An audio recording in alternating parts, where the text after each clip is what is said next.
He's finally getting his shot on the international scene. But how's he going to go?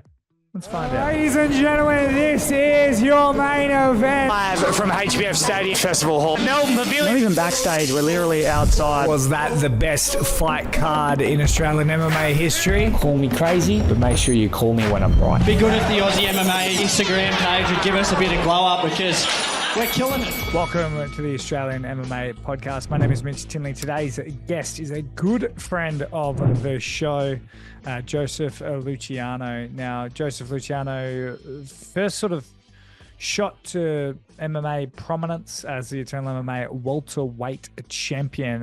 He was then, of course, scheduled to face Matt Bale in Sydney last year, and some background disputes happened. That fight didn't happen, but it was widely publicized, and Luciano would then eventually get a fight with Jono Michaela for the Hex welterweight crown, and unfortunately would come up short, and we thought maybe it's all over for Joseph Luciano, but no, he pushed on, and he stayed as active as ever. He's had some ups and downs throughout his career, but now he is finally getting an opportunity to fight for Bellator against Stephen Hill in the Bellator Champions Series, headlined, of course, by Australian Sarah Collins. This is in London, September 14th. You can see it on Stan Sports. Set your reminders. We're going to hear from Luciano on what it's like coaching, his recent Muay Thai fight, his MMA career leading up to this, the ups and downs. Of course, he's had some huge fights. He's had some fights that, you know, didn't do as much for his career as we would have all hoped. But look, regardless, he is one of the most interesting characters and one of the most colourful personalities in Australian MMA. And he's at one point in time was the #1 pound-for-pound fighter on Tapology in Australia. So as an Australian and as an MMA fan, he has obviously a very bright future. And we're going to see what he can do September 14th. So we're going to hear from our friends at PRP Global. And on the other side, Joseph Luciano. Fuel the fight with Australian-made MMA-inspired streetwear and support the next generation of MMA superstars. Delivering unprecedented support to the Aussie MMA scene, support PRP Global on their journey. 100% of profits go to the fighters. Check PRP Global out today. Ladies and gentlemen, welcome back to the show, reluctantly. Joseph Luciano. How are you, mate? How are you? Are you stoked to be back? Yeah, I really look forward to speaking to you, mate. Yeah, I thought. Yeah, on a personal level, but also on a media representative peak journalism level too. So, yeah. Thank you for having me, mate.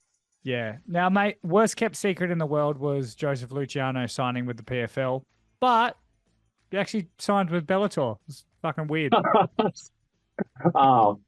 Yeah. It's funny how rumors spread and people think they know things when they don't. And then, yeah, bang, here I am out in not so sunny London. You look like you're in Thailand by the background of your video. So spiritually, I'm in Thailand. But, always in Thailand. Correct, but physically, I'm in London. Now, did Bellator watch you get smoked in your Muay Thai fight, or? Oh, it's fun. That's so funny, man. Yeah, they saw the performance on the Muay Thai fight and thought it was really awesome. And then bang, brought me in. And for the record, I did not get smoked, motherfucker. No, a lot of people were saying you were completely robbed. That's my words, not yours. Yeah, a lot of people were saying that was a very unfortunate decision to go against. Yeah, were you aware of the Bellator stuff going into the Muay Thai fight? Well, I also had the fight on beatdown too. So, did you? Yeah, there was a bit fucking going on. Look, I'll be perfectly honest with you. I've been chasing opportunities, you know, for a while, as sort of everyone in my position does, and then when things come together at 7:30 in the morning after you've fought Muay Thai, the night before, you take them. Wow. So is this something you thought was possible? Like, did you think you would be in a tournament in the PFL somewhere? Did you think being a last minute replacement for a Bellator fight was even on the cards? Yeah, man. Like, fuck, if anyone had said, hey, it's just opportunities, fortune favors the bold, right? Yeah, I've been in contact with them in the past. There's been, you know, stay ready if the last minute opportunity comes up, and it has. So yeah, jumped Really? on it, man. Now, do you know much about your opponent? Did you even look? Did you even care? I definitely look. I definitely will always have a gaze at the opponent. I think that's super important. Um, I didn't know about him before the fight. He's not someone that was on my radar, but when the opportunity comes, I said, "Hey, let me have a look. Let's have a look at this and speak to my coach, and yeah, we'll go from there." And bang, we're on. And how excited are you? Because obviously you've been working for this for a little while now. You're a guy that has valued, the PFL and Bellator. Some people kind of go, nah, I'm pushing it away. I only want the UFC. You've always just wanted kind of that next step up, that next level. Yeah, what's it kind of, you finally sort of here with an opportunity? Like, it's funny, a lot of people around the gym and my mates on socials and stuff are like, "Oh, congratulations." What the fuck does that even mean? Congratulations, I got a late notice call up on a really big show. The congratulations save them for once I've done the job. Yeah, so that's been a little bit of a funny dynamic. Like, people coming out and they were like, "Oh, congratulations, man." It's like, what are you talking about? I haven't even done the job yet. So cool, I got signed or whatever. But congratulate me once I've cracked this guy. Yeah, and that's why you're a champion, but you still have to obviously be stoked to have not many people even get this opportunity. So surely, I know you're in like kill or be kill mode and whatnot, but surely there's a little bit of you that's like, oh, like this is pretty cool. It's cool as fuck. You know, I love fighting overseas and I love traveling and I love doing all of that. And I've done that from my amateur days as a pro as well. So yeah, it's cool, man. And I was talking to Combat Jack about it, and we're like, "Fuck, here we go, another fight week." Like, for me, it's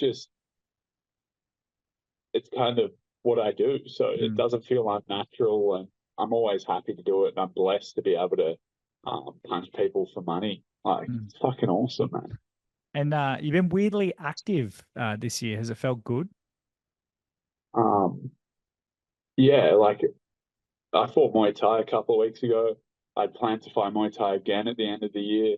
I'd beat down book. Like, I am very much a combat sports lover and athlete at the same time. Like, I fucking love this stuff, man. And I'll be 60 years old I'll put a gi on and do Masters Worlds. Like, I just love competing and even if my body's broken when I'm 50, I'm still gonna try and wrestle someone and maybe do some Masters boxing or whatever. I just love this, and I love sports, and I've always loved sports, and I'm a sportsman, an athlete, and fighter all combined in one. So yeah, I'm blessed, man. I'm blessed. Well, you also really love poaching, and I feel like it doesn't get enough That's not true. press. No, you do. You do. You're a liar. You do. You fought in a Muay Thai fight, got smoked, and then you got robbed in a Muay Thai fight, and then you basically ran across Melbourne to the other side of town just to be there for your teammates in Demolition Fight Series. Why would you do that? So I'll just give you a little bit of a background on that. So I also train at the Ring Gym Muay Thai with Andy Colgrave, and we've got our Thai trainer out here, Lam Tong from Absolute. So they cornered me, and a few of the boys that fought on that card also train with Andy. So we both ran over. I was not banged up or anything. I was pretty lucky to come out of that fight, and we drove to Demolition, which was about 30 minutes after the fight. I didn't even get to have a shower or anything. There's no showers at the venue. Cut some ice bags on me. Andy quickly went over and I went over, and we walked in pretty much an hour before Dylan's fight, and Kwame was fighting within 10 minutes. I had my Crocs on, had my sweats on from the fight, and for me, I don't think I'm really a coach as such to Dylan and Sam and a lot of the other guys that you probably see me corner and be with. I'm not really their coach. Simon's their coach or Andy's their coach. What I am at this, because I can't be that right now. I'm still very much Joe the fighter, but what I can do is display the attributes and consistency and discipline that hopefully they can sort of follow with, and maybe give them some tips every now and again. Like I can't have that much control of their coaching because I'm training too, right? But I'm always an open book for any of the boys, and whether it's from like, hey, fuck, I'm struggling with the weight cut. Can you like any? Yeah, I just want to preface that and say I'm not really a fucking coach, man. I might be a trainer. I'll hold pads for them every now and again and do that, but I'm far from a coach.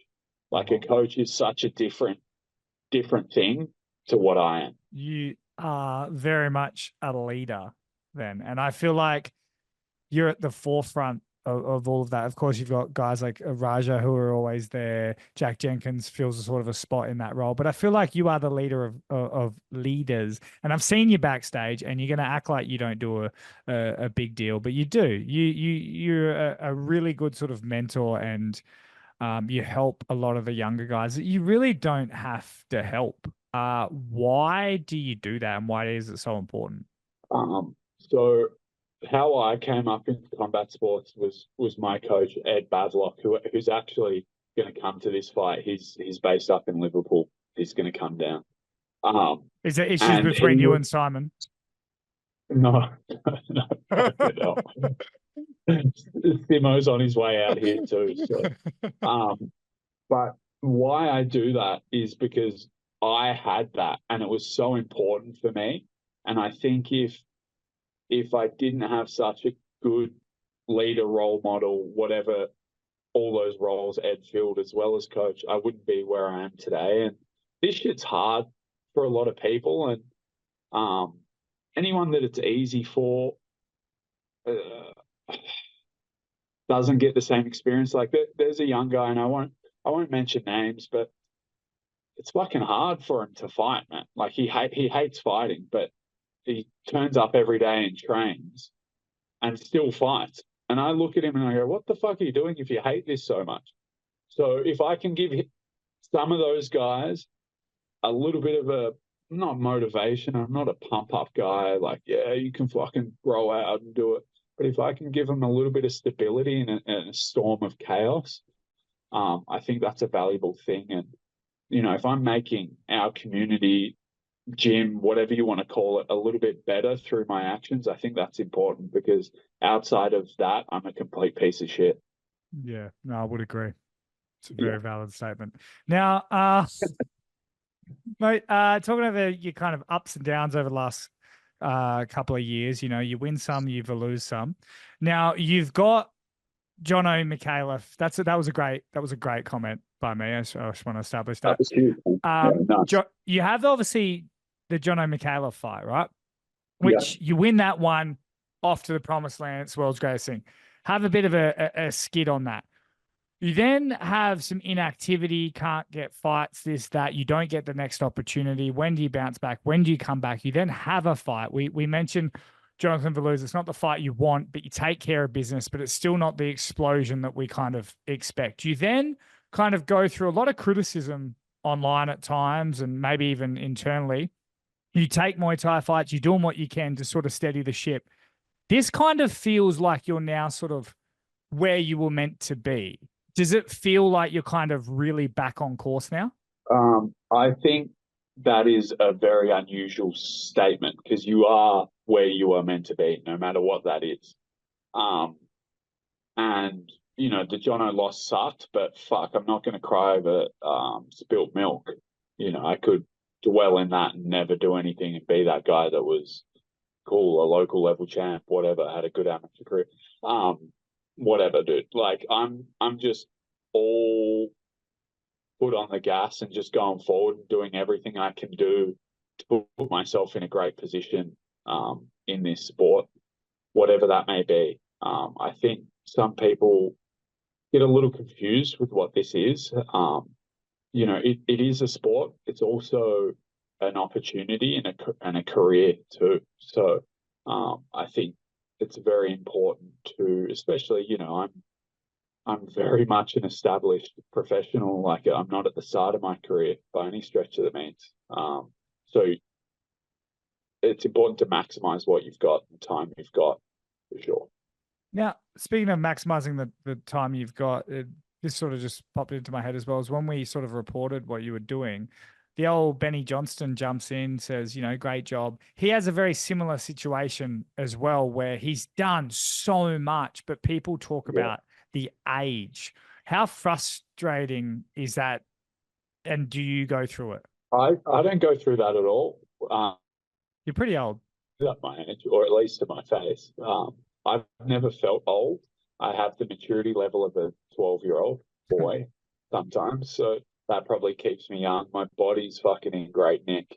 I feel great. I think as sports science progresses, and it has over the last 10 to 15 years, that age thing is being lifted. And like, I'm sure Ben Johnson's a fucking killer in the room, and he's still physically in his peak. So yeah, like, hilariously talking about this, a guy I went to school with retired from suburban footy last week, and he's my age, and I was chuckling about that because he wrote, my mind still wants it, but my body can't hold up to it. And I'm like, fucking hell, this guy's the same age as me and is retiring from suburban footy, and I'm fucking just getting into my groove, you know. The unique thing about this sport is it's so skill-based that I think we're going to see guys, especially from probably welterweight and lightweight up, competing till they're 40.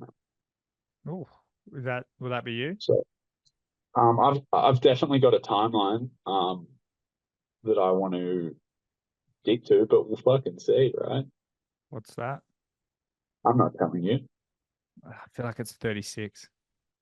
Whoa, that's not that far. Well, mate, with your signing with Bellator, they're of course merged, owned, controlled by. Are you technically signed to PFL? I think they're a conglomerate right now, so take that as whatever you think that may be. I don't even know what that word means. I got 49 on my ATAR. I didn't get an ATAR, mate, so beat that. Well, I have a degree. Just so everyone's aware. I have a degree in radio. I did 2 apprenticeships. Oh, yeah, because you lift air cons and shit, don't you? Yeah. Well, I used to. You still doing that, or is Bellator good money? No, just straight off, just punching people. But so does that mean we could potentially see you? I get it. Oh, I'm not looking past this guy. Yeah, all that shit. But could we see you in the PFL tournament? 100%, man. I think with a good performance on this, anything can happen. That's the beauty of this sport. You know, a good show out. Who knows? Maybe in a couple of weeks we'll have another chat, and I'll have some more news for you. And obviously, being in the UK, taking on someone from the UK, I know people would assume that in Australia you're the home favourite, but you're often booed there too. Is that preparing you for this? Yeah, fuck. I've fought overseas so many times, and I've always fought interstate and copped the booze and all of that stuff. I think the UK crowd will be pretty out there with that stuff. But I've actually got a big crew over here. Like, I'll have probably 30 people in attendance. Yeah, so I used to live in London as a kid. My mum's a Pom. Yeah, so I've got a heap of family here, and I've actually had a fair few crew from Melbourne come over. So look, whatever, man. The booze, being the underdog, that's just, it's actually a win for me already. Like, there's no pressure on me to go out there apart from what I'm going to put on myself. No one and nothing can put more pressure on me than I do myself. Now, I know you pretty well. I'm assuming you're going to say that, you know, what it is what it is meant to be. But would you have rathered a 12-week fight camp, or are you sort of enjoying the late call up? It's a funny dynamic. the late notice thing. It's a little refreshing in a way. Your body's probably like, I suppose I did fight, pretty soon, not that long ago. But the beauty is we've had all the other boys prepping for MMA fights as well. So it's not like I haven't been training MMA. I've been doing that just as much as I normally do, just with some extra Muay Thai. Look, the more time, the better always. But fuck, I'm pretty stoked, and I'm coming in red hot. Is anything different, or are we going to get same old Luciano, or are you going to come out and try and, I don't know, do some Muay Thai shit? Fuck that. Muay Thai is the hardest, worst sport in the world. I'm very much, what everyone expects to see with my MMA. It's pretty clear and obvious what I do and what I do well. So, there's no secrets about that. It's fucking, there's video footage everywhere. So, mate, I need your thoughts on two fights: a fight that happened and a fight that's coming. That is, of course, Jono Mikhailov versus your boy Matt Vale. And that was a fight that you were kind of in the triangle of, where it was you versus Matt Vale, and then it ended up being Jono Mikhailov, and we often threw around kind of which three would be fighting who. And then, of course, I want your thoughts on the announced Caleb Rideout versus Kit Campbell fight. Yeah, okay. Well, obviously Jono won that. He's a beast, man. I think he proved that. He full credit to him. He fucking beat me, and he's beaten Vale. That's two top tier guys in Australasia. So there's a selfish part of me that wants him to do really fucking well. And I think he will.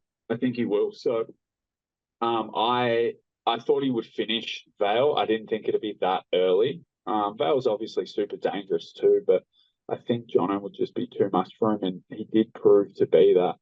And then Kit and Rideout, fuck, what a banger, dude.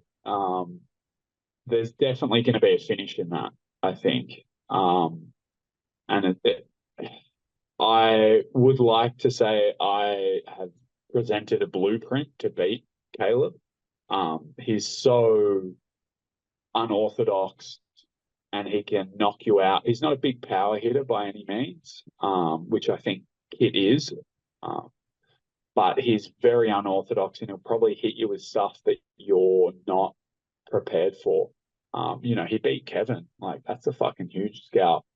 So Rideout's dangerous. I think Kit, if he fights smart, should do the job on him for sure. As a man that has been stripped, I mean, I think it's official that you were stripped of the Eternal MMA welterweight title. You might still be the champion. Who knows? But in terms of a man that was stripped on the weekend, Alden Bates, after 6 months, he loses the Hex belt as well. What's that like to have a belt taken away from you? I wouldn't personally know.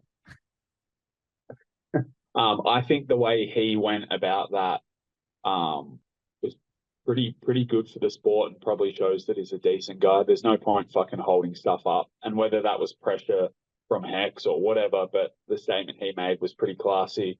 He's got bigger things than a title to deal with at the moment. I think he's having a kid.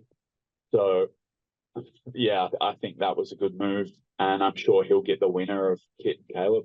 Yeah, no, for sure. Speaking of kids, mate, when are you popping out a new one? Another one, or my first? Your first. Or I mean, look, let's be real. You've made many trips to Thailand.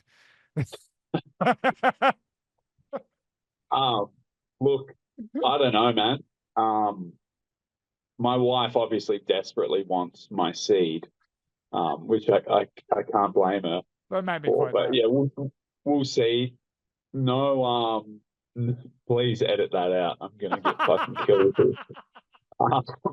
But look, whenever that happens. I'm young-ish. I'm healthy. I've got my sperm stored on ice. So, plenty of options for that. No rush, man. No rush. Many like dick kicks at training. Pretty much. So, thought I'd look after the future Lucianos and store some sperm, mate. Mate.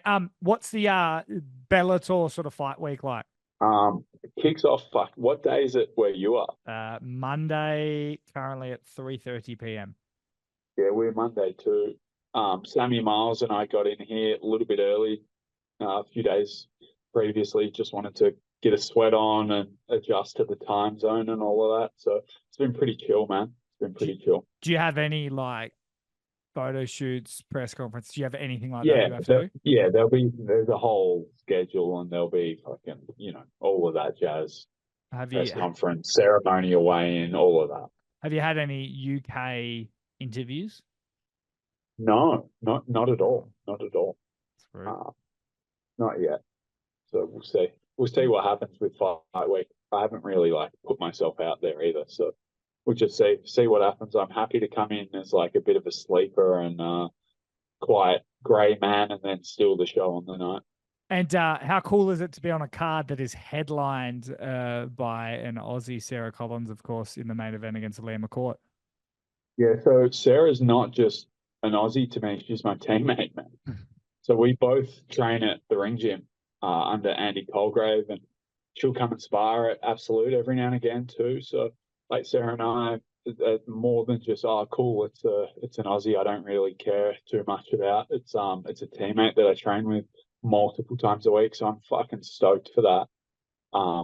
It's massive for her, and she's quietly been kicking goals over in Bellator, and she probably doesn't get enough not respect, but enough exposure from the Aussie MMA scene, because it's like she's off in this whole new ecosystem that no one's sort of you media guys aren't really paying enough attention to her, but she's ranked in the top 3, I think, in her weight class in the world in her division. So, she wins this, she's off to the races, and she's going to get a high profile fight. I don't mind saying other people aren't doing well. I don't like when other people tell me I'm not doing well. Well, yeah. No, it's like I think it's important to like people like Sarah Collins. You're right. Like she does need a lot more sort of hype and love. From and there's been a few people like that. I would say Arlene Blanco, and Megan Anderson at that time when she was sort of coming up. Probably those 3 haven't gotten the exposure that they deserved. And I think Aussie MMA fans can be not fickle, but they're flying our flag overseas and they're doing a fucking good job. So it'd be nice if people paid a little more attention to them. Why do you think it's not? Is it just because it's, Bellator / PFL? Like, is it off into the corner, or do you think it's women? What do you think it is?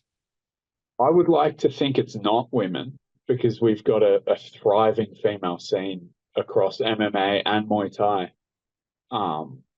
I don't think it's that. I think it's like one of those things where, you're at the top of a mountain and all it takes is one little thing to tip it over the edge and then they blow up. And I think there's a little bit of that happens, and it can happen at any time. Like, bit of circumstance, bit of luck, but a bit of exposure from local journos too would help. I actually already have an interview in the bag with her, ready to go.